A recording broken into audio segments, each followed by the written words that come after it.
Hey guys, welcome back. I've had a couple of comments asking about the birds and to do an update on them, and that's so sweet, so I thought I would do that today.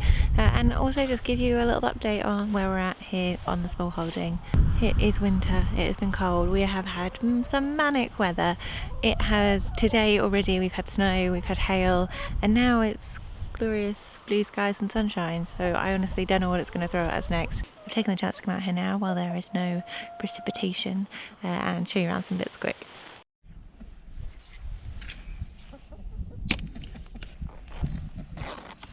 Can I get me?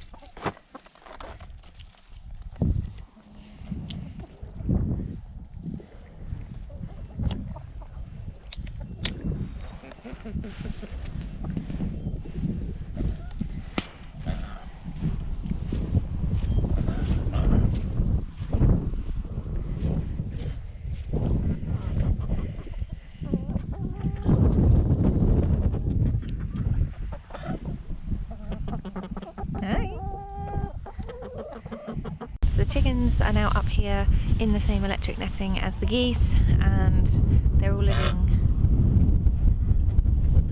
it's cold wind, they're all living mostly harmoniously in this space together, so it's going really well. We've got the chicken run directly behind me and then the goose run is on this side, so they are separate. We can keep them separate, but they share this paddock that is, that's my foot.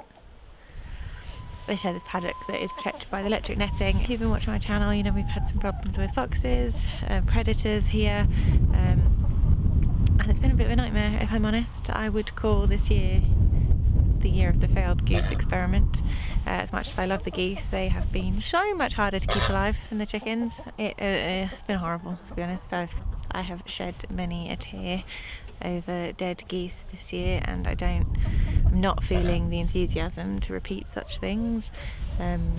Meanwhile, the chickens just carrying on and seem fine. So I won't go into too much detail, but that's just the way that it is at the moment. I don't have the goose numbers I was hoping for, and I'm just going to kind of leave that be over the winter and reassess in the early spring next year as to what I want to do about it. But for now, all the birds are in here together and everyone's going alright.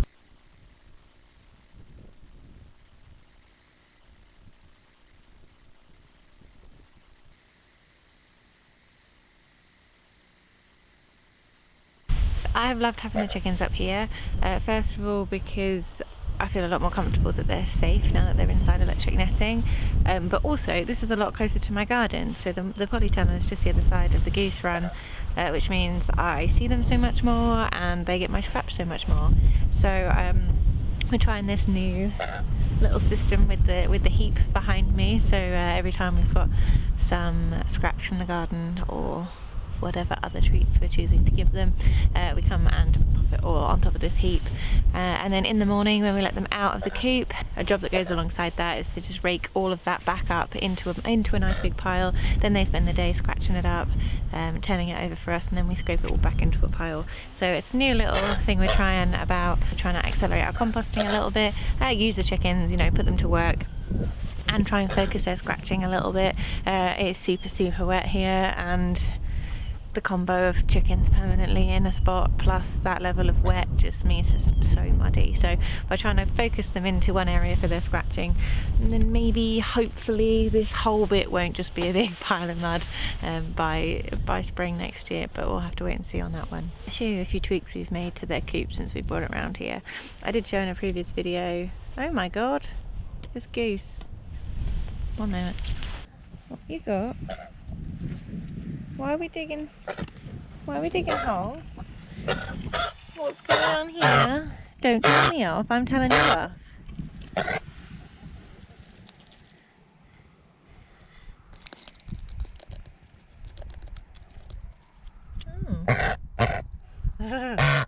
Yeah, no.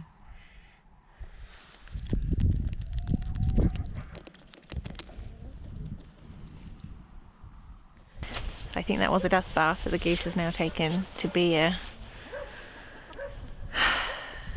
place to forage. Yeah, I was going to show you some bits on the chicken coop. I showed a video of us bringing it round from the other field. It was a bit of a palaver, but we did manage to get it round here. We did have to break it into two pieces and then put it back together. in doing so, and since bringing them over here with the geese, we've had to rearrange some things.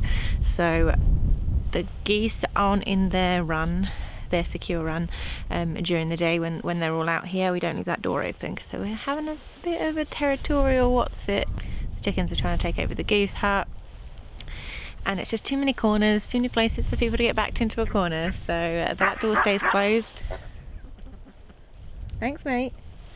That also allows the grass in there to recover, so anytime we're not here, for whatever reason, the geese can be in that run. There's enough grass in there for a couple of days, and then we let it recover in between. Whereas if that's open, then the geese prioritise that space. The chickens get in there and scratch it up, and then we haven't got this kind of secure bit of grass for them to be on, you know, when they're not out in the pasture itself. But otherwise, the geese hut is about the same as it was before. There's a roof on it now. Because we did have a goose fly out. I did get caught on the ring cam. I'll put it in here. They can't fly if it's not windy, but when it's windy they do a bit of that wing flapping, you know, they really can go whoosh.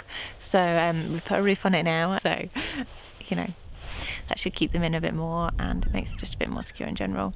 It's just netting over the top, but hopefully that does what we need it to do.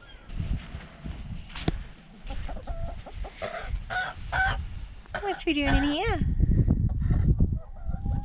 We also had the problem, so you can already see it's pretty muddy in here already. We've got a grandpa's feeder, which is one of those that is meant to be anti-rat, so that it doesn't open with the weight of a rat, but does open with the weight of a chicken. The goose found it, so he went and gorged himself for the day. So now we have this little gate here, which can fit a chicken in, but not a goose, so that this just lives open most of the time. The chickens come out of their coop up there, down this ramp. Nigel's built all of this little play area for our chickens in there for any time they might have to be in the coop or in this run. But most of the time this door stays open, so as soon as their door opens with the sunrise, they can come straight out here as well. But if we do want to keep them in, then this door does lower down and close this out, so we can keep this run secure with the chickens in it if we need to, but they can come and go. And this guy, yeah, you're the culprit. Okay, I know, you're a very nice goose. And then in the goose run, this is what grass looks like if you just have geese on it and no chickens. Isn't it lovely? But otherwise it's much the same in there, except it's got a roof on it now.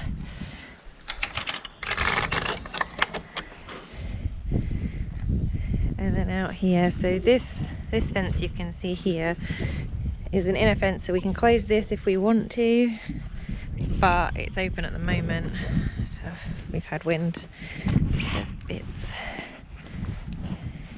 Yeah, it's open at the moment. We can just fold this bit around to bring their space in if needed. It's open at the moment, and then so they can go all the way out to this electric fence that goes around the outside basically, and then that goes all the way down there and round and encompasses both runs, and so they can have this whole bit of space.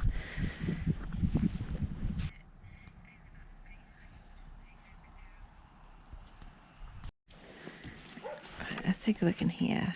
I put this latch on myself and I was very proud of myself for it, but now that it's been wet and cold, it's sticking and I can't actually get in here. There we go. Right, there's still life in here. Oh, that's a bird. That's a bird. Well, I wonder why my seeds weren't germinating, and I think I know why. It's not the first time I've caught birds in here. I've only just come in to see him literally perch on my seed trays to make that link. Anyway, we'll circle back to that. Let's have a look at what's still going on in here. Right, so this is the rogue. That's what, foxglove? Let's remove you. It's getting a bit weedy in here. I need to have a proper go round. This was what I thought was what I intended to be a courgette to trial in the tunnel. Turns out it wasn't. It was one of these honey boat squashes, and you know, it did alright in here. Had 2 fruits off it. I think there was one more, but it was chewed through, so it went to the chickens already. Now I did already harvest these. Most of these plants were outside. This one's quite small. Yeah, most of these plants were outside, and they did pretty well. I came through and harvested when we had the first bit of snow, because I thought, oh God, I better get out there and do that. Okay, that's just a bit of mud. Add that to the pile. I'll show you the collecting of those. The plants were long dead, so it was a matter of getting out there and collecting them. Now, what else have we got going on in here? I did plant some garlic in here. You may have seen in a video, and that's starting to come up in here, which is great. To come through and finish the weeding, but they are coming on okay. This was a brassica. I'm not sure which kind, but it's not loving life. But hey ho, this is some parsley, which is absolutely loving life. But he probably is going to stand in here all winter, which is really nice. The tomatillos are still going. This was basil. They've gone now, but they did pretty good in the summer. Yeah, the tomatillos, I don't know what's going to stop these guys, if I'm honest. Eating lots of salsa verde, but there's still more, and I've got loads canned up, so nowhere near this many plants for next year. But the fact that they're still going, I think is pretty darn cool. This is more basil that's done with. I'm taking the tomato plants out. I'm not still harvesting tomatoes. Well, the odd cherry one I am, to be fair, but these are my San Marzanos, and they are mostly gone and dead. Oh look, still a fruit there. Huh. Take that in with me. They're still ripening inside my tomatoes and things, so that's nice. I've still got this little straw flower in here, which I think is cool that he's still going.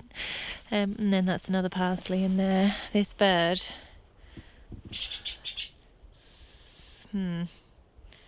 Anywho, if I come down here, I've got some more garlic that we planted, a different variety. This is the kohlrabi. Seems okay, and these are some cauliflowers, which, yeah, they're doing all right so far. I've still got Anaheim peppers galore. I think I really do need to come in here and get rid of these now. It's really cold, although they feel pretty firm still. I'm pretty chuffed. I would definitely do Anaheims again. I mean, it's the middle of November in North Wales, and look at them. I can't complain.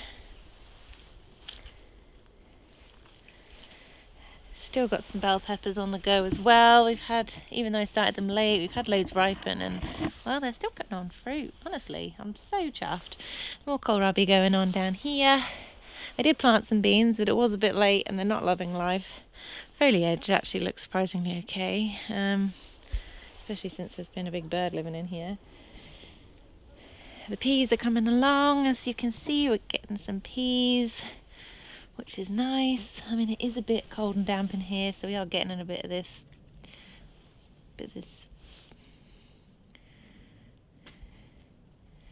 moulding, which is, yes, inevitable. It has been snowing. And again, there's more beans around this side, which coping a lot less well with the cold, which is not surprising. I wasn't expecting to get loads of food out of these. It was just I had them, and I planted them. When did I plant them? In September, so it was really pushing it. But we've had a few meals worth, and there is still some going on, so it's not a waste. I will just wanted to see how they did out here and how late I could get away with. So as you can see, more of this kind of moulding here, but there are some okay ones, so I will still get some food off them, which is pretty cool. The broad beans are flowering, which I don't know if they're supposed to be at this time of year, but nonetheless I shall just leave those to it. But that's not what I wanted to show you. What I wanted to show you, past the broccoli here, is in here. These are ripened Carolina Reaper yellow variety that I've planted, and I have got 1, 2, 3, 4, and then 5, that one back there, ripe Carolina Reapers. And you may be asking me, why did I grow them? And I am asking myself the exact same question. I'm a little bit scared just to touch them. But the honest answer of why did I grow them was because I wanted to see if I could. And, well, I can. You can grow bloody hot peppers in North Wales in a polytunnel, so it's cool to know. And now I guess I'm going to have to find something to do with them. I've kind of just been avoiding it because I didn't know what to do with them, so I've left them out here on this plant because the plant looks great still.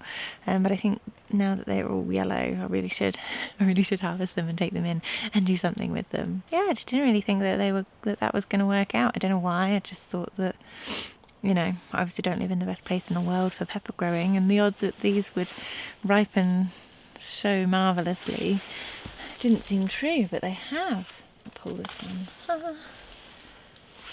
Look at that. And no, I won't be trying it. I will not be trying it on camera. Thank you. Sorry about that, but it's not happening. Oh, right, and the time it took me to show you around in there, it has really greyed over and the wind's picking up, so I reckon we're probably in for another hail or snow shower. So I'm probably going to leave it there and run inside. Weirdly, with all of this hail and snow, I don't actually think the ground is frozen. I've still got nasturtiums and things out in the ground outside, which look fine. So funny weather at the moment, but we'll see how it goes. Hopefully it warms up soon, because I'm a bit of a delicate flower when it comes to temperature, but still loads to do, still lots of food coming in, which is just blowing my mind. I'm so chuffed. So I shall try to keep you a bit better updated. I've got lots of plans of things to do over the winter, lots of projects in order to get ready for next year, and really make more of my outside space, because I have loved having the polytunnel, but the reason I've loved it so much is because it's been so easy to manage, which hasn't necessarily been true about the outside garden. So I'm going to rejig things and do things a little bit differently next year, but I shall show you what I get up to over the winter in preparation, and we'll go through the plans and stuff, but another day, because freeze my ass off. Cheers guys.